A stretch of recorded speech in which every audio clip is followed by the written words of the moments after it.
terme de comportement. On parle d'accident de comportement. Et ça fait plus de 20 ans que je me bats contre ce terme. En effet, dans l'histoire personnelle de chacun, ce terme en général, il fait référence à des choses qui ne sont pas très positives.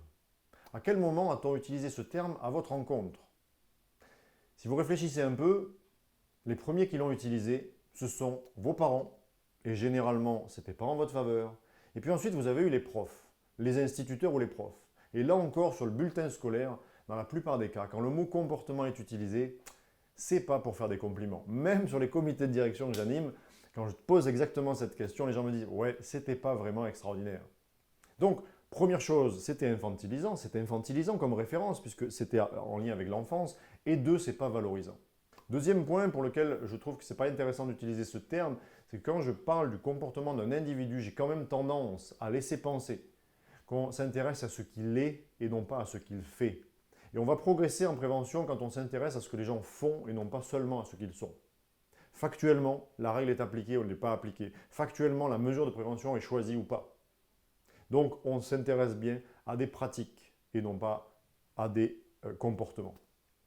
Et puis, un troisième point qui est le plus important de tous, c'est que chaque fois que vous déployez ce terme, chaque fois que vous utilisez ce terme, chaque fois que les gens sont convaincus que les accidents ont pour origine le comportement, il y a une catégorie de l'entreprise qui est vraiment tout à fait satisfaite de cela. C'est la ligne managériale. Parce que quand vous avez déployé une stratégie qui comporte ce terme comportement, vous allez vous rendre compte que vos managers vont avoir tendance à penser que le problème des accidents du travail vient du salarié et du comportement du salarié. Or, le comportement du salarié, il faut bien en être convaincu. Il est totalement lié, non pas à l'individu, mais au contexte qu'on va mettre autour de l'individu. Et donc, l'impact de la ligne managériale est majeur dans le comportement de l'individu. Donc, je vous encourage à laisser de côté ce terme. Alors, on me dit souvent, et alors, qu'est-ce qu'on doit utiliser?